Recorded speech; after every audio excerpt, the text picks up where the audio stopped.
where does consciousness come from? At first, it sounds like a calm, respectable question, the kind people ask while nodding thoughtfully, as if the universe is about to politely hand over the answer. But the moment you actually try to answer it, something strange happens. The question stops behaving. It gets uncomfortable. It starts pulling at loose threads in your understanding of reality until the whole thing begins to unravel like a cheap sweater. Because here's the problem. You are conscious right now. Not in theory, not as an abstract idea. You're literally experiencing this moment. Hearing a voice in your head that somehow feels like you. Maybe reacting, maybe doubting, maybe already thinking about something else. That experience is undeniable. You can question reality, memory, other people, but you cannot question that you are experiencing something. And yet, no one can explain why. We can scan the brain, map its activity, watch neurons firing like a microscopic fireworks show. We can identify patterns linked to emotions, decisions, even personality traits. Scientists can sometimes predict what you're about to do before you consciously decide to do it, which is already slightly disturbing if you think about it for more than 5 seconds. But none of that explains the main event. Why any of it feels like something from the inside. Why does red look like red? Why does pain hurt instead of just registering as data? Why is there an inner movie at all? This is what's politely called the hard problem of consciousness, which is scientific language for we have absolutely no idea what's going on here, but we're trying to stay calm about it. So naturally, humans started inventing explanations. The most popular one is simple. Consciousness is produced by the brain. Neurons interact, signals fire, complexity increases, and somehow experience appears. Like a magic trick nobody can explain, but everyone pretends is obvious. But here's where it gets awkward. Explaining how the brain processes information is not the same as explaining why there is an experience of that information. It's like describing every part of a speaker system in perfect detail and still having no idea why music exists. So some people took a different route and said, what if the brain doesn't create consciousness at all? What if it receives it? Imagine your brain as a radio. Smash the radio and the music stops, but the signal itself is still out there. You didn't destroy the music, you destroyed the receiver. So what if your mind works the same way? What if consciousness is something fundamental, something already present, and your brain is just tuning into it? Yes, it sounds suspiciously like something someone would say right before trying to sell you crystals. But oddly enough, it's not entirely ridiculous. There's a philosophical idea called panpsychism, which suggests that consciousness isn't something that suddenly appears in complex systems.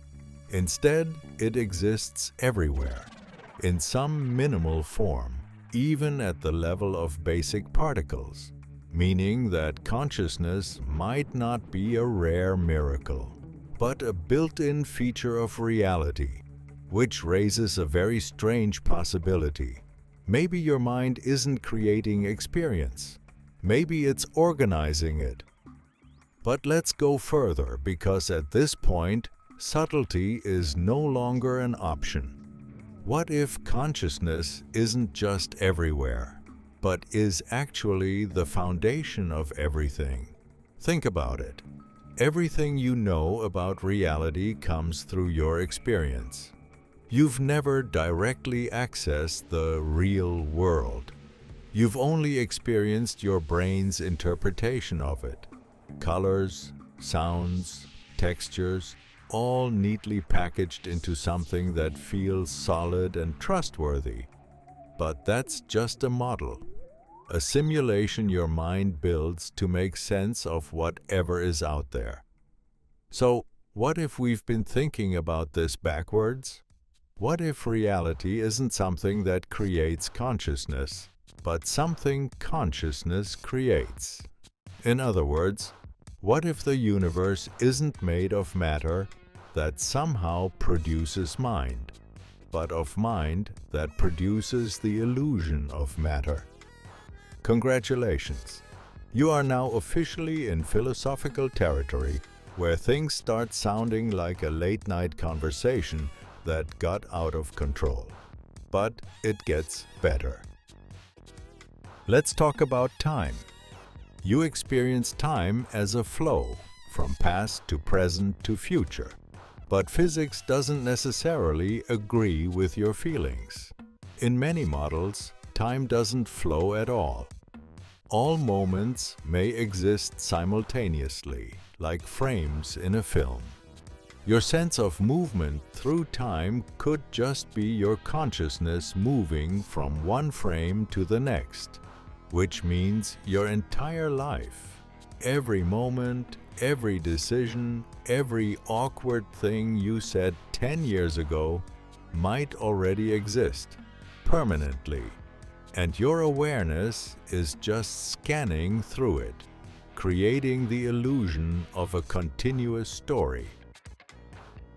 So if consciousness is the thing doing the scanning, where does it come from? Still no answer, just more questions. Now, let's make things slightly uncomfortable. Have you ever noticed that your thoughts just appear? You don't pre-select them. You don't schedule them.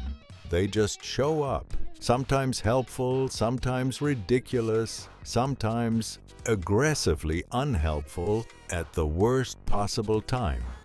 It's like your brain has a sense of humor and enjoys embarrassing you. So, if you're not choosing your thoughts, who is? Is there a you behind them controlling the process? Or is the sense of you itself just another thought, a convincing illusion generated by the system? Because when you look closely, the idea of a solid, stable self starts to fall apart. What you call you might just be a story, a narrative that organizes your experiences into something coherent enough to function, a user interface. You don't see the underlying complexity, you just see the simplified version, I am thinking.